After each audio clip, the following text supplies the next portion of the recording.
প্রত্যেকে বড় নেতারা দাঁড়িয়ে আছে, তুই কথা বলার কে? তুই বলা বলার কে? প্রত্যেকে বড় নেতা দাঁড়িয়ে আছে। ভাইজান এখন দৌড়াচ্ছে আমাদের ওইদিকে, শর্টকাট নিয়ে দৌড়াচ্ছে, আর আমরা এই লাইনে আছি।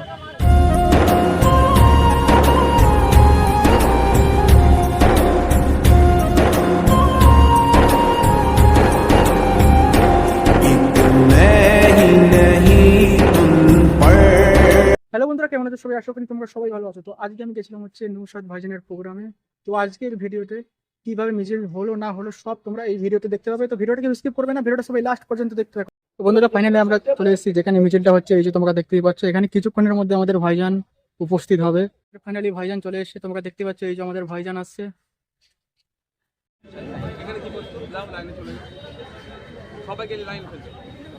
বিভিন্ন রাজ্যে বাঙালি পরিযায়ী শ্রমিকদের উপর যে অত্যাচার অন্যায় হচ্ছে সেটা নিরসন হওয়া দরকার। এই নিরসনের দায়িত্ব রাজ্য সরকারকে নিতে হবে, রাজ্যের শ্রম দপ্তরকে নিতে হবে। সেই জন্য আজকে ডেপুটেশন দিচ্ছে। আমাদের রাজ্যের কখনো আফরাজুল রাজস্থানে গিয়ে খুন হতে হয়েছে, কখনো কেরলে গিয়ে হেমন্ত রায়কে খুন হতে হচ্ছে, বা মহারাষ্ট্রের সোমনাথ দেবনাথকে খুন করা হচ্ছে বাঙালি বলে, বা হরিয়ানাতে সাবির মল্লিককে খুন হচ্ছে। আর কত খুন হবে? এই ধরনের অন্যায় অত্যাচার বেড়ে যাচ্ছে।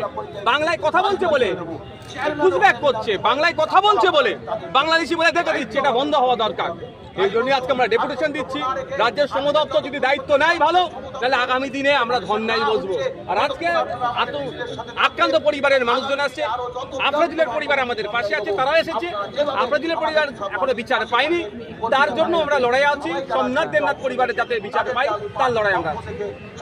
পরিযায়ী বোর্ডের চেয়ারম্যান শামিনুল ইসলাম তিনি তো বলছেন যে আমরা সমস্ত রকমের সহযোগিতা করব। দেখুন, ওসব গল্প শুনিয়ে লাভ হবে না। আমরা চাইছি প্রতিটা রাজ্যে একটা করে নোডাল অফিসার দেওয়া হোক, এবং টোল ফ্রি নাম্বার করে হোক। কোনো পরিযায়ী শ্রমিক কোনো রাজ্যে যদি আক্রান্ত হয় বা সমস্যার সম্মুখীন হয়, টোল ফ্রি 24/7 থাকবে, সঙ্গে সঙ্গে ফোন করবে, যাতে সুবিধা হয় তার ব্যবস্থা করার জন্য আজকে আমাদের ডেপুটেশন। মানুষের সংগ্রাম, বাঙালিদের স্বার্থ রক্ষার সংগ্রাম, বাঙালিদের স্বার্থ রক্ষার সংগ্রাম। বাংলাভাষীদেরকে জেলে আটক করা হয়েছে কেন? উড়িষ্যা সরকার জবাব দাও।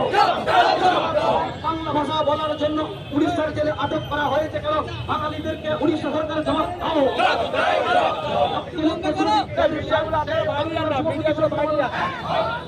বাঙালি আন্দোলনের বিজেপি সরকার জবাব দাও। বাংলার বাঙালিদেরকে ভিন রাজ্যে কাজে যেতে বাধ্য করা হচ্ছে কেন? বাংলার মুখ্যমন্ত্রী জবাব দাও। অবদার্থ মুখ্যমন্ত্রী জবাব দাও। ভিন রাজ্যে বাঙালিদের উপর অত্যাচার হচ্ছে কেন? বাংলার মুখ্যমন্ত্রী জবাব দাও। ভিন রাজ্যে বাঙালিদেরকে বাংলাদেশি বাংলা লাগানো হচ্ছে কেন? প্রধানমন্ত্রী জবাব দাও। এখনো চারিদিকে শুধু ক্যামেরায় ক্যামেরা, আর মানুষে মানুষ, পুরো রাস্তা ঘিরে আছে। আর সামনেই দেখতে পাচ্ছ শহীদ মিনার আছে। এবার আমরা ওই দিকটা দিয়ে যাবো।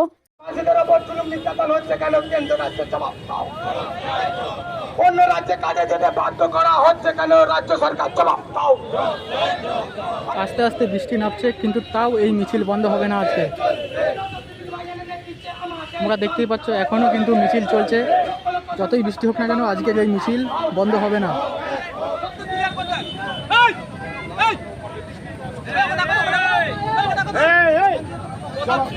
প্রত্যেকে বড় নেতারা দাঁড়িয়ে আছে, তুই কথা বলার কে?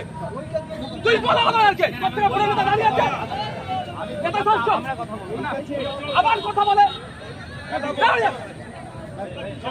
প্রত্যেকে বড় নেতা যখন দাঁড়িয়ে থাকবে, একটা কথা বলবি না, একটা কথা বলবি না। যখন বড় নেতা থাকবে, একটা কথা বলবি।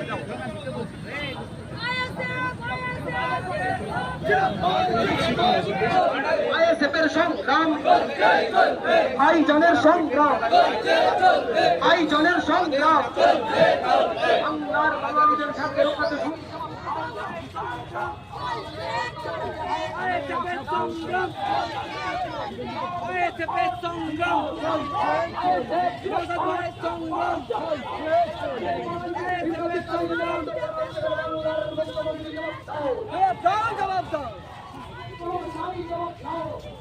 ভাইজান এখন দৌড়াচ্ছে আমাদের ওইদিকে, শর্টকাট নিয়ে দৌড়াচ্ছে, আর আমরা এই লাইনে আছি। আর ভাইজান দৌড়াচ্ছে ওইদিকে।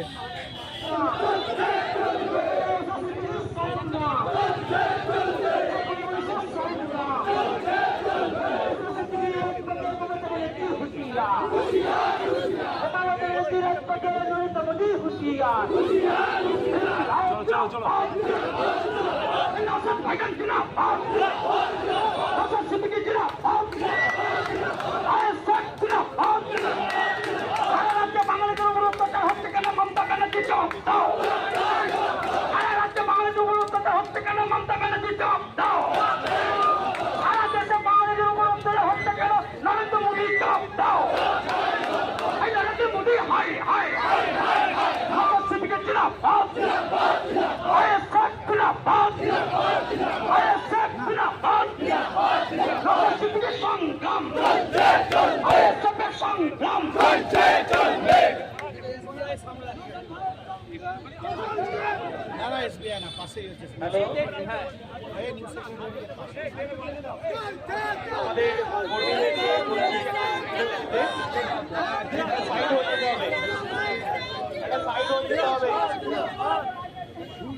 একটা সাইড হয়ে যেতে হবে, এখানে আমাদের সমাজ চলবে এবং সাইড হয়ে সবাই বসে পড়ুন।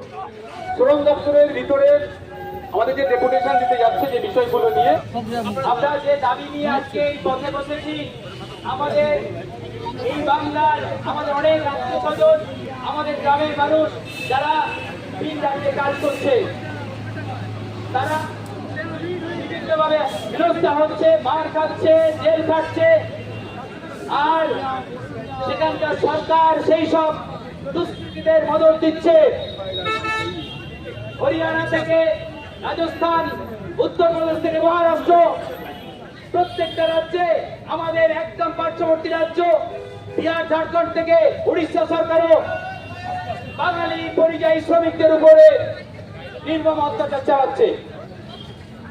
আমরা আজকে শ্রম দপ্তরে সেই সব বাংলার পরিযায়ী শ্রমিকদের উদ্ধারের জন্য, তাদের নিরাপত্তার দাবিতে আমরা আজকে ডেপুটেশন দেব।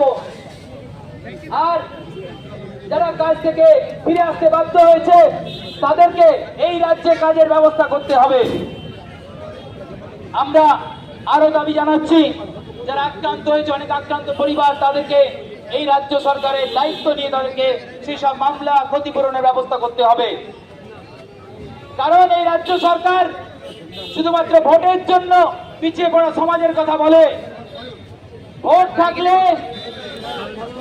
বাংলার মানুষের কাছে তারা একেবারে পূজনীয় হয়ে থাকে, বাংলার মানুষকে অনেক বড় বড় প্রতিশ্রুতি দেয়, সবকিছু দেখে নেওয়ার কথা বলে, কিন্তু যখন মার খায় দিদিমণি চুপ করে থাকেন।